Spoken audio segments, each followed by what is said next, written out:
We're only going to do a couple rounds of this. We're only going to do a couple rounds of this. The name of the game is, I'm going to say sit down if, and you sit down if it applies to you, then you stand back up, we'll do another question. So yes. Yes, you got to hurry though. Okay. So sit down if you drove to school today. I would also be sitting. Okay, wow. So a lot of people. All right, now stand back up. Stand back up. Now sit down if you spent over 3 hours on your phone yesterday. I know I did. I mean, I spent way more time there than I know. Because just so you guys know, the daily average for people our age is like over 5 hours. It's like 5 to 6 hours. That's like the average. So chances are you did, even if you didn't realize it. It adds up quick. Yeah, everyone stand up. Give yourself a round of applause. All right, now stand up. Now sit down if you've taken a college-level science class. You got one guy. Like a college, so it's COD. You've taken a science class. I don't mean high school. That's what I'm referring to. So you've taken a science class in college. Sit down. All right. So you see, we got a couple people who have taken. Like you've taken anatomy, right? That'd be like a college-level science class, right? So you sit down if you take it. Yeah. 5 credit science class. Anyway, so you guys get the point. Now, everyone back up. We're going to do another question. Now, sit down if you've learned about the Big Bang Theory. A lot of people. All right, one more question. I got this last one. Now, sit down if you've learned about intelligent design. Yeah. Okay, we got one in the back.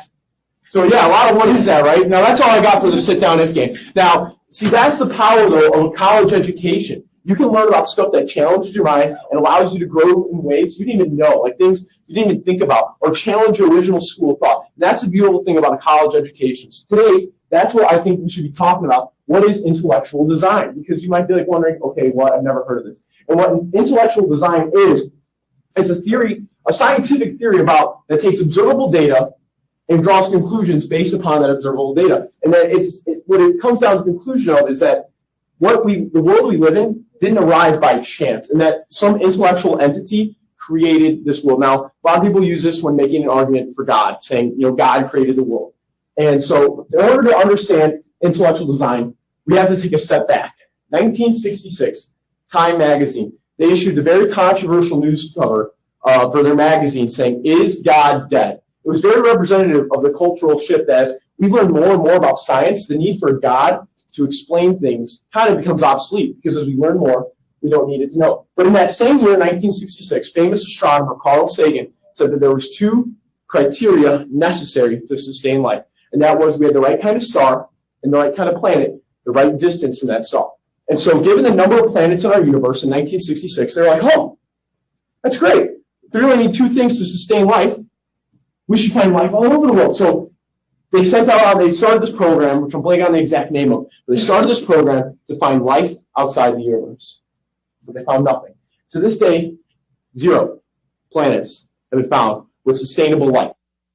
About Mars and the bacteria they find, but life, like how we know it here, has not been found on other planets. Now, you might be wondering why that is. Because Carl Sagan's number, because Carl Sagan's number has grown from 2 to 10 to 20, 55. Today, there's over 200 criteria that are necessary to sustain life. And if all 200 of those criteria aren't met exactly to the fine-tuned precision that's required to sustain life as we know it, everything we know would fall apart. So I love the example of, this is a visual so you can understand what intellectual design means. You look at the clock, it's intentionally put together with many parts. In the same way you can look at the world and understand that. So that it was put together intentionally because of all the moving parts, just like with the clock. So when we talk about these criteria necessary to sustain life, we look at it and we think, okay, so when we look at Earth and its relationship to Jupiter, Jupiter has just the right magnetic pole and just the right position in relation to the Earth that it attracts meteors. That like, if Jupiter wasn't there, we'd be getting pelted by meteoroids, and that would really ruin my Tuesday or Thursday Thanksgiving meal.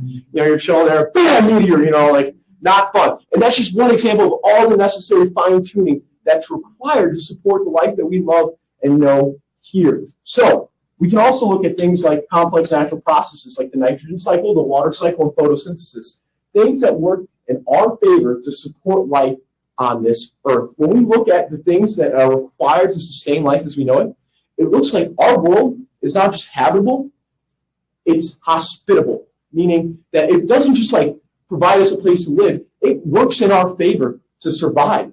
When you look at things like the nitrogen cycle and the way that it naturally moves through our system and creates oxygen that's perfect for us to breathe, because you don't breathe pure oxygen, do you? No, our atmosphere is perfectly tuned within nature to work for us to breathe. Now, this might make you think, so then at what point is it fair to admit that maybe science itself and all the things that are required to make us exist is really not the product of random chance? The idea that two rocks could have clashed together and cells could evolve over time to come to the complexity that we know today.